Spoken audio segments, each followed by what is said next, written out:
শ্রোতা, প্রজন্ম কথা অনুষ্ঠান থেকে যারা আমাদের কথা শুনছেন সবাইকে জানাচ্ছি আন্তরিক শুভেচ্ছা। সামাজিক সমস্যা সমাধানে যারা বিপদাপন্ন মানুষের পাশে থেকে তাদের চিকিৎসা, শিক্ষা, শিশু শ্রম বন্ধ, দারিদ্র্য বিমোচন, কর্মসংস্থান সহ বিভিন্ন মানবিক সেবা দেয়, তারা সামাজিক উদ্যোক্তা হিসেবে পরিচিতি লাভ করে।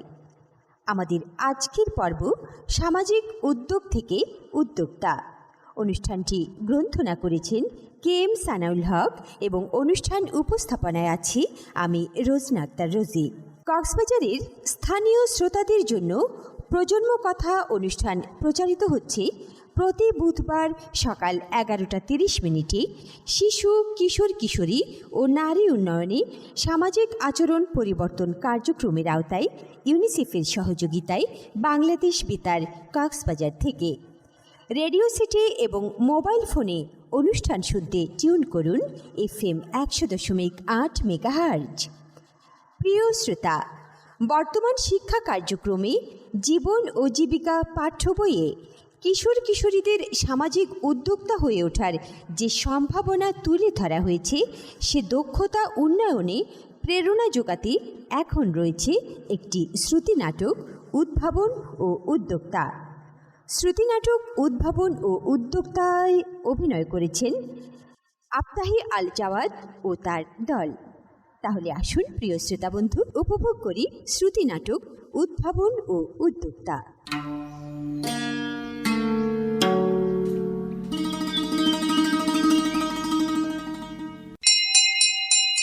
আচ্ছা সাগর, ফাতেমা কয়েকদিন হলো স্কুলে আসছে না। এদিকে সামনে আমাদের বার্ষিক পরীক্ষা। তোমার বাড়ি তো ওর বাড়ির কাছাকাছি, ও আসছে না কেন এ ব্যাপারে কিছু জানো? তুমি তো জানোই, কিছুদিন আগে ওর বাবার একটা দুর্ঘটনা হয়। এমনিতে ওদের পরিবারের আর্থিক অবস্থা তেমন ভালো না। ওই দুর্ঘটনার পর থেকে চাচা কর্মহীন হয়ে পড়েন। এদিকে ওর বাড়িতে আর উপার্জন করার মতো কেউই নেই। ওর মা এখন পরিবারের খরচ জোগানোর জন্য খুব কষ্টকর একটা কাজ করছেন। ফাতেমাকে এখন ওর ছোট ভাইয়ের দেখাশোনা করতে হচ্ছে, আর পরিবারের অন্যান্য সকল কাজ করতে হচ্ছে। এমন কঠিন পরিস্থিতিতে ও আর পড়াশোনা চালিয়ে যেতে পারবে কিনা কে জানে। কিন্তু ফাতেমার মতো এত মেধাবী শিক্ষার্থীকে এভাবে জোরে পড়তে দেওয়া যায় না। কি করা যায় তাহলে? আজ বিকেলে আমাদের কিশোর কিশোরী শ্রোতা ক্লাবের নিয়মিত দক্ষতা উন্নয়ন অধিবেশন শেষ করে আমরা কয়েকজন মিলে ওদের বাসায় যাব। আচ্ছা, ঠিক আছে। ভাবছি ওদের বাসায় যাওয়ার সময় আমাদের হাইড্রোপনিক ও একুয়াপনিক সিস্টেম থেকে কিছু সবজি আর মাছ নিয়ে যাব। তাহলে আমিও আমাদের অর্গানিক শুটকি প্রজেক্ট থেকে কিছু শুটকি নিয়ে নিব।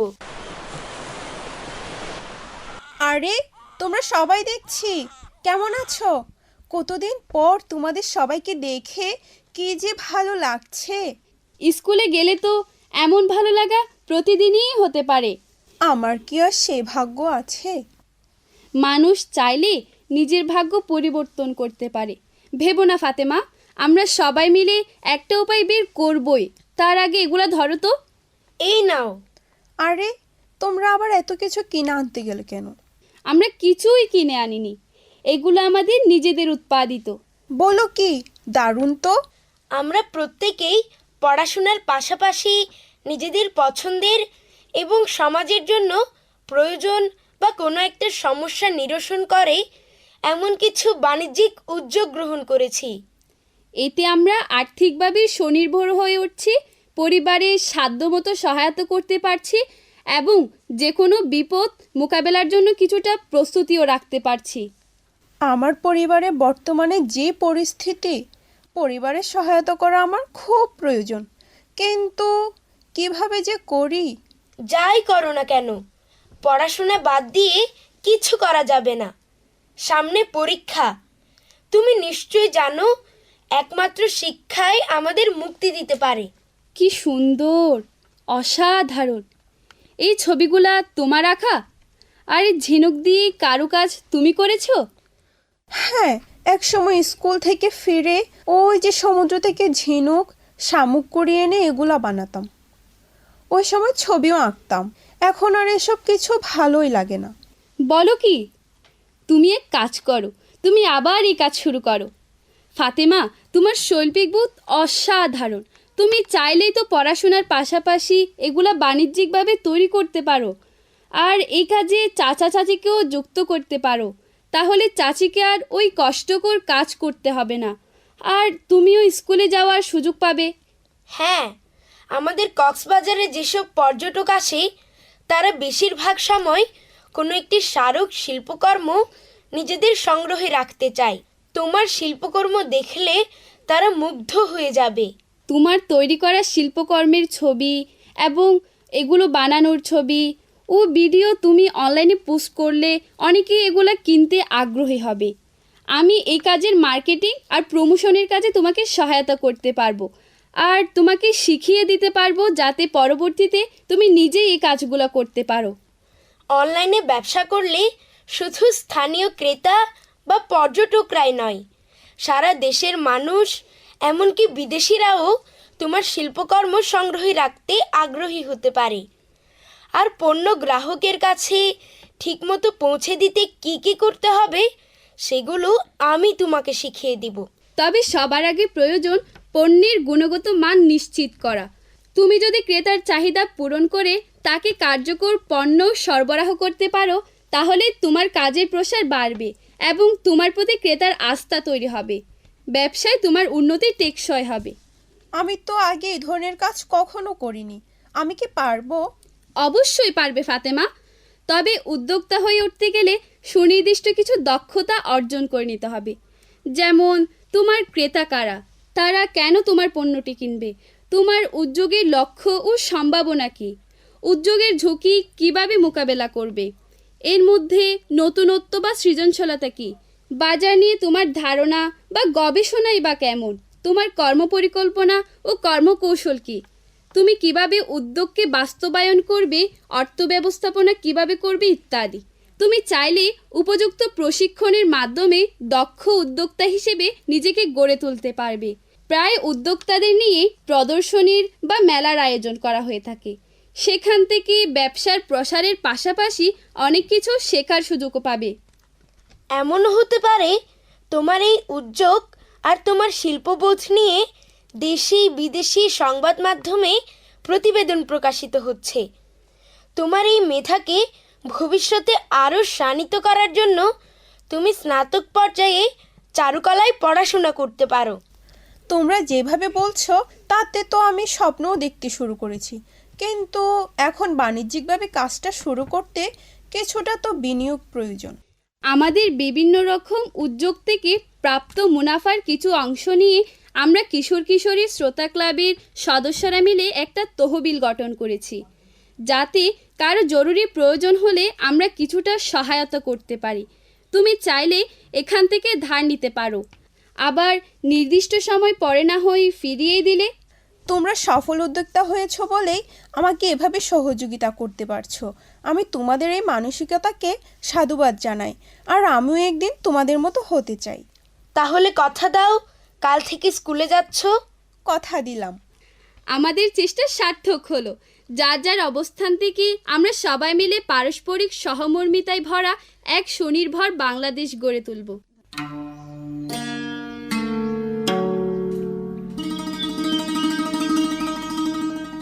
প্রিয় শ্রোতা, এতক্ষণ আপনারা শুনলেন শ্রুতি নাটক উদ্ভাবন ও উদ্যোক্তা। অনুষ্ঠানের এ পর্যায়ে কৈশোরের বয়স থেকেই কিভাবে সমাজের সমস্যা চিহ্নিত করে তার নেতিবাচক প্রভাব থেকে মানুষকে বাঁচাতে কোন ধরনের উদ্যোগ নেওয়া যায় সে বিষয়ে কিশোর কিশোরী এবং অভিভাবকদের যুক্ত করে গল্প, অভিজ্ঞতা ও মত বিনিময় করতে আজ বিশেষজ্ঞ অতিথি হিসেবে আমাদের মাঝে উপস্থিত আছেন একজন সফল ব্যবসায়ী সেনোয়ার আক্তার, যিনি উদ্যোক্তা হিসেবে জয়িতা সম্মাননা পুরস্কার পেয়েছেন। সেনোয়ার আক্তার, আপনাকে আমাদের অনুষ্ঠানে স্বাগত জানাচ্ছি। আপনাকেও ধন্যবাদ। উপস্থিত শিক্ষার্থীবন্ধু, সম্মানিত শিক্ষক ও অভিভাবকবৃন্দ, সবাইকে জানাচ্ছি আন্তরিক শুভেচ্ছা। আজকে আমরা যে বিষয়টি নিয়ে আলোচনা করব তা হলো সামাজিক উদ্যোগ থেকে কিভাবে উদ্যোক্তা হওয়া যায়। আমি একজন সফল নারী উদ্যোক্তা হিসেবে আমি আমার জীবনের সেই সফলতাগুলো আপনাদের শেয়ার করতে যাচ্ছি। আজকে যারা এখানে শিক্ষার্থীরা উপস্থিত রয়েছে, বিশেষ করে আমি তোমাদের উদ্দেশ্যে আমার জীবনের গল্পগুলো শেয়ার করব। তোমরাও যেন আমার মতো একজন সফল উদ্যোক্তা হয়ে উঠতে পারো।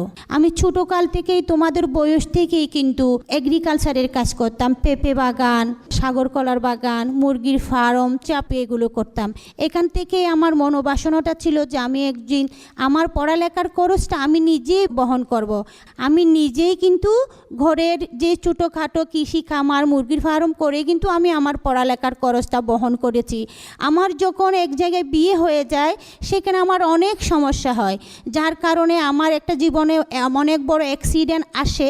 তারপর হচ্ছে আমি ঢাকা থেকে ব্লক বাটিকের প্রশিক্ষণ নিয়ে, স্ক্রিন প্রিন্টের প্রশিক্ষণ নিয়ে আমার যে কুটবাজারের স্থানে আমি ছোটো করে মিনি কারখানার মতো তৈরি করি। ওখান থেকে আমার প্রথমে কর্মচারী ছিল মাত্র 2 জন, এখন আমার কারখানায় কর্মচারী হচ্ছে 43 জন। আপনারাও যদি এভাবে এগিয়ে যান তাহলে দেখবেন আপনারাও অনেক বড় উদ্যোক্তাতে তৈরি হতে পারবেন। পড়ালেখার খরচের জন্য অন্যদিকে তাকাইতে হবে না, এবং পড়ালেখা করার পর সার্টিফিকেট নিয়ে ইন্টারভিউ দিয়ে কিন্তু আপনাদেরকে হয়রানি হতে হবে না। আপনারাও আমার মতো যদি কর্মঠ হন তাহলে অবশ্যই আপনারাও কি করতে পারবেন, নিজেকে একজন দক্ষ উদ্যোক্তা হিসেবে তৈরি করতে পারবেন। আমি প্রথমে উপজেলাতে জয়তা পেয়েছি এবং জেলাতে জয়তা পেয়েছি, গত 13ই মার্চ কিন্তু বিভাগীয় পেয়েছি। আপনারা আরও খুশি হবেন বন্ধুরা, আমি রিসেন্টলি প্রধানমন্ত্রীর হাত থেকে কিন্তু পুরস্কার নিতে যাব। লেখাপড়ার পাশাপাশি যদি নিজেকে কর্মঠ এবং উদ্যোক্তাতে তৈরি করতে চান তাহলে আপনিও কিন্তু হতে পারেন পুরস্কার প্রাপ্ত একজন। কর্মসংস্থান তৈরি করার জন্য কিন্তু বাংলাদেশে শুধু মাননীয় প্রধানমন্ত্রী শেখ হাসিনা একজনের দ্বারা কিন্তু আমাদের বাংলাদেশকে বেকার মুক্ত করা কখনো সম্ভব না। আমরা যদি কর্মসংস্থান সৃষ্টি না করি তাহলে আমরা কখনো বেকারত্ব দূর করতে পারবো না।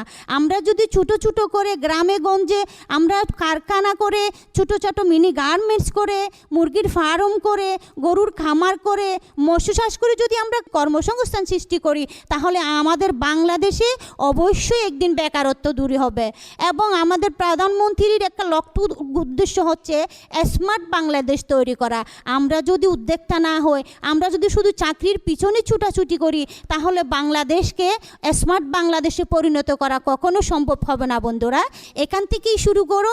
আমরা এখান থেকেই শুরু করলে একজন দক্ষ উদ্যোক্তা তৈরি হতে, স্বাবলম্বী হতে আমরা সফল হবে। ধন্যবাদ আমাদের আজকের বিশেষজ্ঞ অতিথি, একজন সফল নারী উদ্যোক্তা সেনোয়ারা আক্তার। শিক্ষার্থী বন্ধুরা, সামাজিক উদ্যোক্তা হতে গেলে নিজেদের উদ্ভাবনী ও সৃজনশীলতা কাজে লাগিয়ে দক্ষতা উন্নয়ন অবশ্যই প্রয়োজন। এখন এ পর্যায়ে শুরুতেই একজন কিশোরী বন্ধুর কাছে জানতে চাইব, ধরুন তোমার এলাকায় সবাই ময়লা ফেলে সব ড্রেন, রাস্তা ভরে ফেলেছে।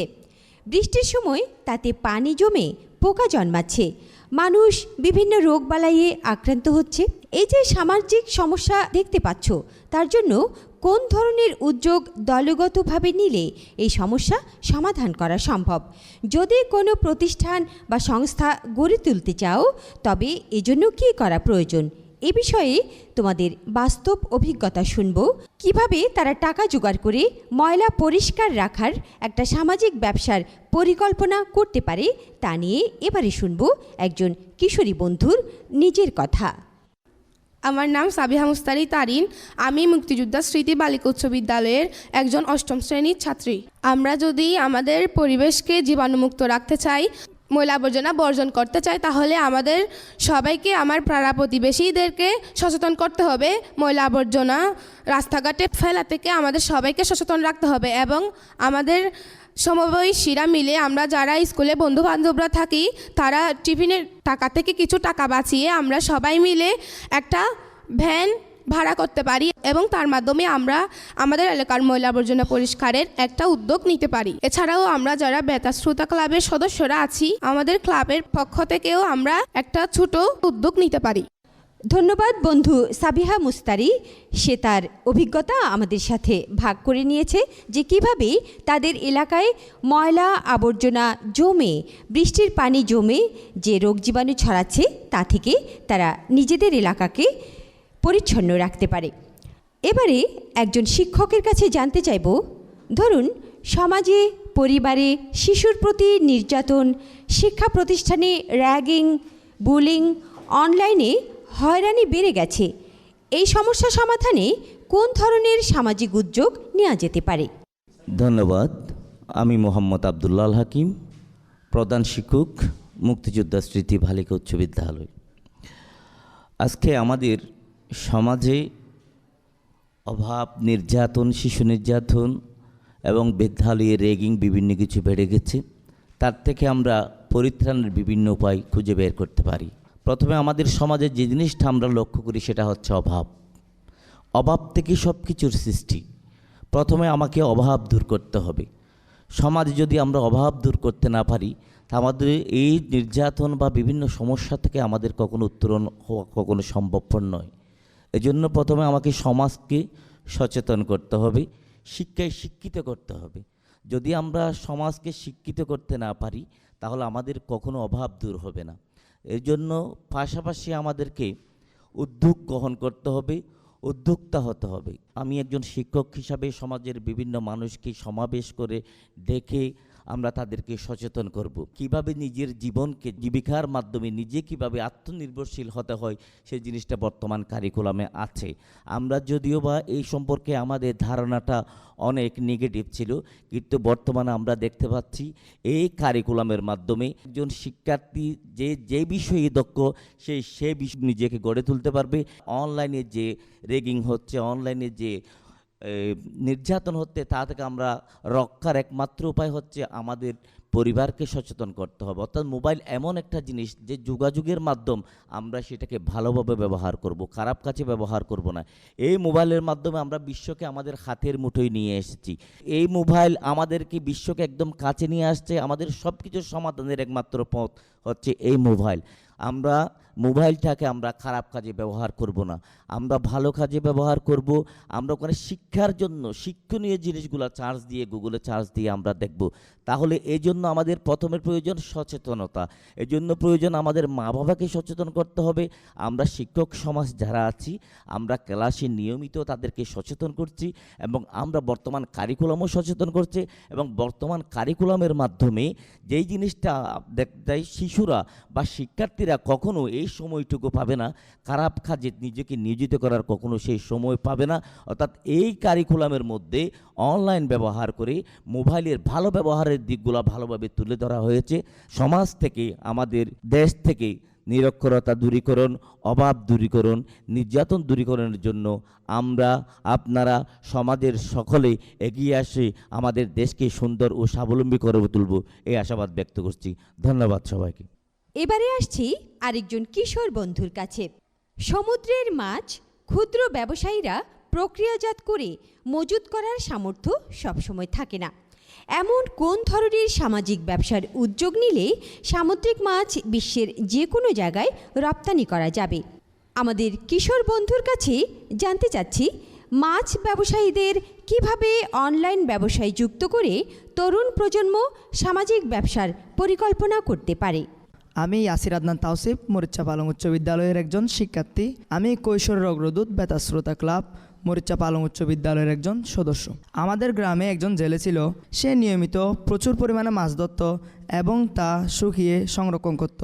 যখন হাট বসত তখন সে তার মাছগুলো নিয়ে বাজারে যেত এবং খুব অল্প পরিমাণেই মাছ বিক্রয় হতো, যাতে করে সে কঠোর পরিশ্রম করেও প্রাপ্ত ফলাফল পেত না, যার ফলে তার পরিবারে খুব অভাব ছিল। তা দেখে আমরা কয়েকজন কিশোর বন্ধু একটি ফেসবুক পেজ খুলি এবং আলমগীর ভাইকে বলি যে আপনি চাইলে অনলাইনে ব্যবসা শুরু করতে পারেন। তখন আলমগীর ভাই বলেন, ভাই ওইসব আমি বুঝি না। তখন আমরা বলি, আমরা আপনাকে সাহায্য করব। তখন ভাই বলেন, তোমরা কিভাবে আমাকে সাহায্য করবি? আমরা আপনার জন্য একটি ফেসবুক পেজ খুলেছি, যাতে করে আপনার মাছ ধরার প্রক্রিয়া ও সংরক্ষণের নিয়মাবলী ভিডিও করে ফেসবুকে প্রচার করব। তারপর আমরা তার সমস্ত কাজ ভিডিও করতে থাকি এবং তা ফেসবুক পেজে প্রচার করতে থাকি। একসময় দেখা যায় যে যারা আমাদের ভিডিও নিয়মিত দেখতো তারা বলে এই মাছগুলো কি বিক্রয় করা হবে। তারপর আমরা ফেসবুক পেজে বলি যে মাছ বিক্রয় করা হবে। তখন গ্রাহকরা অনেক খুশি হয়ে যান এবং বলেন আমরা মাছ কিনব। তখন থেকেই আলমগীর ভাইয়ের অনলাইন মাছ ব্যবসা শুরু হয়। এতে তার সমস্ত মাছ বিক্রয় হয়ে যায়। এভাবেই আমরা তার সাথে মিলে ব্যবসা পরিকল্পনা করি এবং ব্যবসা পরিচালনা করি। ধন্যবাদ আমাদের কিশোর বন্ধু ইয়াসির আদনান তাওসিফ। সে তার নিজের জীবনের অভিজ্ঞতা আমাদের সাথে ভাগ করে নিয়েছে। বন্ধুরা, কৈশোরে সামাজিক উদ্যোক্তা হতে গেলে কিভাবে সামাজিক সমস্যা বের করতে হবে তা আমাদের জানা প্রয়োজন। কী কী চ্যালেঞ্জ মোকাবেলার মধ্য দিয়ে স্বনির্ভর হয়ে ওঠা যায় সে বিষয়ে এবারে আমাদের আজকের যিনি সম্মানিত বিশেষজ্ঞ অতিথি রয়েছেন তাকে আমাদের কিশোর কিশোরী এবং অভিভাবক শিক্ষক মণ্ডলীর সাথে যুক্ত হয়ে আমরা এবারে প্রশ্নোত্তর পর্ব শুরু করছি। ধন্যবাদ। উপস্থিত শিক্ষার্থী, অভিভাবক ও শিক্ষক মণ্ডলীগণ, আজকের আলোচ্য বিষয়ে আমাকে প্রশ্ন করার জন্য অনুরোধ জানাচ্ছি। প্রথমেই আমরা যাচ্ছি একজন কিশোর বন্ধুর কাছে। আমার নাম শাহাবুদ্দিন। আমি কৈশোরের অগ্রদূত বেতাশ্রোতা ক্লাব মরিচা পালং উচ্চ বিদ্যালয়ের একজন সদস্য। আমার প্রশ্নটা হচ্ছে, আমি কিছুদিনের মধ্যে একটা ইলেকট্রনিক দক্ষতা উন্নয়ন প্রশিক্ষণ গ্রহণ করেছি। এখন আমি ছোট ছোট বিষয়ে জানি এবং বিভিন্ন মোবাইল ফাংশন সম্পর্কে জানি। আমার একটা প্রশ্ন হচ্ছে, পড়াশোনার পাশাপাশি নিজের দক্ষতা উন্নয়নে আমি এই কাজটি কিভাবে আমার জীবনের কাজে লাগাতে পারি? আপনি একটা কাজ করতে পারেন, আপনাদের স্টেশনারি কোনো একটা জায়গায় যদি ইলেকট্রনিক দোকান দেন, লেখাপড়ার পরে আপনি পার্ট টাইম জব হিসেবে কিন্তু এখানে আপনি কি করতে পারেন, সময়টা কাজে লাগাতে পারেন। এইভাবে আপনি কিন্তু একজন উদ্যোক্তা হয়ে তৈরি হতে পারেন। আপনার পড়ালেখার খরচটাও আপনি বহন করতে পারবেন, আপনি পরিবারকে সাহায্য করতে পারবেন এবং আপনি চাইলে ওখানে আরও একটা কর্মসংস্থান তৈরি করতে পারবেন। ধন্যবাদ শিক্ষার্থী ভাইয়েরা। এবারে একজন কিশোরীর প্রশ্ন। আমার নাম নিশাতমণি লিজা। আমি একজন শিক্ষার্থী। আমার প্রশ্ন হলো, আমি সুতা দিয়ে বিভিন্ন হাতের কাজ এবং নকশি কাঁথা সেলাই করতে পারি। আমার দক্ষতাগুলো কাজে লাগিয়ে আমি পড়াশোনার পাশাপাশি কিভাবে আমার জীবন ব্যবসা বা উদ্যোক্তা হিসেবে গড়ে তুলতে পারি? আপনি চাইলে আপনি একটা নিজে পেজ খুলতে পারেন। পেজের মাধ্যমে আপনার কাজগুলো সব প্রচার ও প্রসার করতে পারেন। এভাবে যখন আপনি পেজে যখন অ্যাক্টিভ থাকবেন, আস্তে আস্তে যখন আপনি পেজটা রানিং করতে থাকবেন, তখন আপনি দেখবেন এখান থেকে একটা অবশ্যই রিটার্ন আসবে, যে যখন আপনার কাপড়ের কোয়ালিটিটা, তো আপনার হাতের কাজটা যখন ইউনিক হবে, ডিজাইনেবল হবে, তখন দর্শকরা আপনাকে কমেন্টস বক্সে ইনবক্স করবেন, আমি এই কাপড়টা নিতে চাই। তখন আপনি আরও সুন্দর করে তৈরি করবেন এবং আরও ইউনিক করে তৈরি করার জন্য নিজেকে চেষ্টা করবেন এবং ওখানে পেজে আপনি মোবাইল নাম্বার দিয়ে দেবেন, অ্যাক্টিভ থাকবেন। তখন আপনি ওখান থেকে একটা আর্ন করতে পারবেন। ওইটার সাথে সাথে আপনি পাশাপাশি একজনের সাথে কিন্তু আরেকজন কিন্তু জয়েন করতে পারবেন। এই হাতের কাজটা কিন্তু একজনের দ্বারা হয় না, 2-3 জনে মিলে করলে আরও বেশি ভালো অ্যাক্টিভ কি পাওয়া যায়, রেজাল্ট পাওয়া যায়। আপনি একদম পেজের মাধ্যমে কিন্তু একজন উদ্যোক্তা হয়ে একজন সফল উদ্যোক্তা হতে পারবেন, নিজেও স্বাবলম্বী হতে পারবেন, আপনার পরিবারকেও সহযোগিতা করতে পারবেন এবং লেখাপড়ার পাশাপাশি আপনি একজন উদ্যোক্তা তৈরি হয়ে গেলেন। এবং আমি বলেছি যে প্রচারে প্রসার, আপনি একটা পেজ খুলছেন, এটা কিন্তু আত্মীয় স্বজন বন্ধু বান্ধব যারা তাদের সাথে শেয়ার করবেন, তাদেরকে বলবেন শেয়ার করার জন্য, লাইভ কমেন্টস করার জন্য। তখন দেখবেন এটা আরও প্রসারিত হচ্ছে, তখন আপনি ভালো একটা বেনিফিট এখান থেকেই পেতে পারবেন। ধন্যবাদ। এবারে এ বিষয়ে প্রশ্ন করছেন একজন অভিভাবক। আমি একজন অভিভাবক, আমার নাম মিলন বড়ুয়া। আমি জানতে চাই, আমাদের ছেলেমেয়েরা যদি লেখাপড়ার পাশাপাশি কোনো কাজ করার উদ্যোগ গ্রহণ করতে চায়, অভিভাবক হিসেবে আমরা তাকে কিভাবে সহযোগিতা করতে পারি? আপনাকে অসংখ্য ধন্যবাদ। আপনারা চাইলে ছেলে মেয়েদেরকে কিন্তু নিজেরাই সহযোগিতা করতে পারেন এবং যুব উন্নয়ন অধিদপ্তরে কিন্তু ফ্রিতে অনেক সুন্দর সুন্দর কারিগরি column, blog, batik, screen print, হাঁস মুরগি থেকে শুরু করে সমস্ত বিষয়ে কিন্তু ট্রেনিং দেওয়া হয়। আপনারা অভিভাবকরা যদি সচেতন হয়ে থাকেন, তাহলে যদি আপনি যুব উন্নয়ন অধিদপ্তরে যোগাযোগ করেন, তাহলে আপনার ছেলে একজন দক্ষ উদ্যোক্তা হয়ে কিন্তু তৈরি হবে। সে নিজেও কিন্তু আপনাকে সহযোগিতা করতে পারবে, একজন দেশকেও সহযোগিতা করতে পারবে, সে নিজের পড়ালেখার খরচটা কিন্তু সে নিজে বহন করতে পারবে। ধন্যবাদ। আমি একজন শিক্ষক হিসাবে আজকে উপস্থিত বিভাগীয় পুরস্কারপ্রাপ্ত, জয়িতা পুরস্কারপ্রাপ্ত সেনোয়ার আক্তার মহোদয়ের কাছে আমি বিনয়ের সাথে জানতে চাই, যদি আমার বিদ্যালয়ের একজন শিক্ষার্থী উদ্যোক্তা হয়ে উঠতে চায়, তাহলে কোথায় কিভাবে করলে আমার ছাত্রীরা ট্রেনিং পাবে, সাহায্য পাবে এবং উদ্যোক্তা হয়ে উঠবে? এই বিষয়ে আমরা শিক্ষকরা কিভাবে আমাদের শিক্ষার্থীকে সহযোগিতা করতে পারি, এ বিষয়ে আপনাকে কিছু বলার জন্য আমি বিনীত অনুরোধ জানাচ্ছি। ধন্যবাদ শিক্ষক মহোদয়, আপনার সুন্দর একটা প্রশ্ন উপস্থাপন করার জন্য। আসলে আপনারা যদি চান একজন স্টুডেন্টদেরকে শুরু থেকেই যদি উদ্যোক্তা তৈরি করতে চান, তাহলে আপনাদের যুব উন্নয়ন অধিদপ্তরে যোগাযোগ করতে হবে, ওখানেও ভর্তি করে দিতে পারেন। এবং পাশে আমরা যারা ইনস্টিটিউশনে আছি, ব্লক, বাটিক, স্ক্রিন প্রিন্ট, বিভিন্ন হাতের কাজের সাথে আমরা জড়িত আছি, এখানেও আপনারা আমাদের সাথে যোগাযোগ করলে আমরা আপনাদেরকে অত্যন্ত আন্তরিকতার সাথে সহযোগিতা করব এবং স্বল্প খরচে উদ্যোক্তা হওয়ার জন্য যে সমস্ত প্রসেসিং আছে আমরা শিখিয়ে দেব, এবং আপনারা আমাদের সাথে যোগাযোগ করলে আন্তরিকভাবে আমরা আপনাদেরকে সহযোগিতা করব। ধন্যবাদ শিক্ষক মহোদয়কে। বর্তমানে পড়ালেখার পাশাপাশি কাজের সংস্থান করা খুব প্রয়োজন। উদ্যোগের মাধ্যমে উদ্যোক্তা হওয়ার জন্য যে দক্ষতা অর্জন করতে হবে তা ভবিষ্যতে অনেক সমস্যার সমাধান করতে পারে। এই সাথে আজকের আলোচনা এই পর্যায়ে এসে আপনাদের কাছ থেকে জানতে চাই, কৈশোর উদ্যোক্তা হয়ে ওঠার যে অংশটুকু পাঠ্য বইয়ে পড়েছেন তার থেকে বাস্তবে কী কী প্রয়োগ করেছেন? উদ্যোক্তা হতে গেলে যে মূলধন, জ্ঞান, দক্ষতা অর্জন প্রয়োজন হয় তা সকলের মতামত নিয়ে কী করা যেতে পারে সেই বিষয়ে পরামর্শ করব।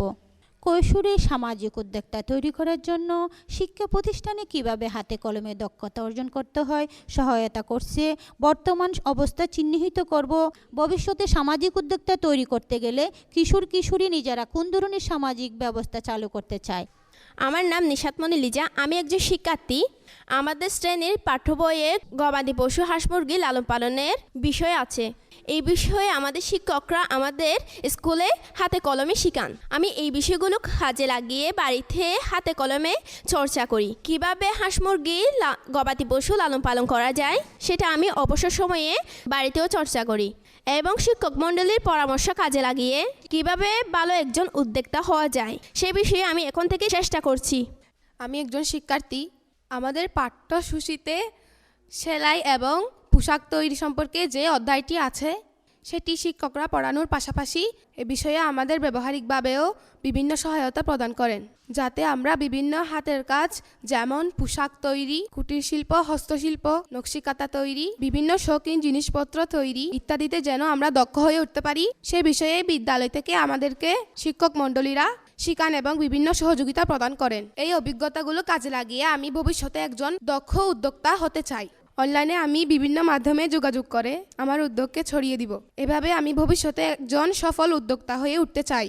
আমি একজন শিক্ষার্থী। আমাদের বিদ্যালয়ে কম্পিউটারের ল্যাব আছে, সেখানে আমাদের হাতে কলমে কম্পিউটার প্রশিক্ষণ দেওয়া হয়। এই প্রশিক্ষণে আমাদের শিক্ষক মণ্ডলী আমাদের অনেক সহযোগিতা করেন। ব্যবহারিকভাবে এই চর্চা করার ফলে আমি কম্পিউটার বিষয়ে এখন অনেক কিছু জানতে পেরেছি। এখানে আমরা গ্রাফিক্স, কিভাবে টাইপিং করতে হয়, কিভাবে নতুন পেজ খুলতে হয়, ইউটিউব চ্যানেল খুলতে হয়, এসব শেখানো হয়। এইসব শিখে আমি ভবিষ্যতে একজন গ্রাফিক্স ডিজাইনার হতে চাই, এবং এই বিষয়ে একজন সফল উদ্যোক্তা হয়ে গড়ে ওঠার জন্য আমি এখন থেকে চেষ্টা করছি, এবং আমার ইচ্ছা আছে আমি ভবিষ্যতে এই মাধ্যমে একটি ব্যবসা প্রতিষ্ঠান খুলব এবং একজন সফল উদ্যোক্তা হব। শিক্ষার্থী বন্ধুরা, তোমরা যেহেতু ছোট কিশোর বয়স থেকেই তোমাদের এই উদ্যোগ মনে হয়েছে, তোমরা ভবিষ্যৎ অনেক বড় উদ্যোক্তা হতে পারবে সেই আশা রাখি। একজন গবাদি পশু পালন করে, আরেকজন হচ্ছে সেলাইয়ের কাজ করে, আরেকজন হচ্ছে যে কম্পিউটার শিখে ফেলেছে। খুবই সুন্দর। এই তিনটাই কিন্তু ভবিষ্যতের জন্য এবং আমাদের স্মার্ট বাংলাদেশকে করতে গেলে যেগুলো সরকার পদক্ষেপ নিয়েছে তার মধ্যে কিন্তু পড়ে। তোমাদের জন্য অনেক অনেক শুভকামনা রইল। তোমরা অনেক ভালো একজন উদ্যোক্তা হও এবং তোমরাও আমার মতো জড়িত হও। তোমাদের জন্য অনেক অনেক শুভকামনা রইল। আজকের অনুষ্ঠানের জন্য তোমাদেরকে অসংখ্য ধন্যবাদ। প্রিয় শ্রোতা, আপনারা শুনছেন প্রজন্ম কথা অনুষ্ঠানের আজকের পর্ব সামাজিক উদ্যোগ থেকে উদ্যোক্তা। অনুষ্ঠান প্রচারিত হচ্ছে ইউনিসেফের সহযোগিতায় বাংলাদেশ বেতার কক্সবাজার থেকে FM 100.8 মেগাহার্জে। প্রিয় শ্রোতা বন্ধু, এখন শুনবেন শিক্ষা প্রতিষ্ঠানে পাঠ্য বই পড়ানোর পাশাপাশি কিভাবে কিশোর কিশোরীদের সামাজিক উদ্যোক্তা তৈরিতে ভূমিকা রাখতে পারেন সে বিষয়ে পরামর্শ। এ বিষয়ে যেটি করণীয়: স্কুলে গবেষণা করা, কোন ধরনের উদ্যোগে কী কী ধরনের মূলধন, সম্পদ, পরিকল্পনা, দক্ষতা লাগে তা বের করা, তারপর সরকারিভাবে সে ব্যবসা প্রতিষ্ঠানের ধরন অনুযায়ী নিবন্ধন করা। কৈশোরে সে দক্ষতা অর্জন করতে পারলে জীবনের পথ চলা অনেক সহজ হয়ে যাবে। পড়ালেখার পাশাপাশি বিকল্প আয়ের ব্যবস্থা এখনই শিখতে হবে।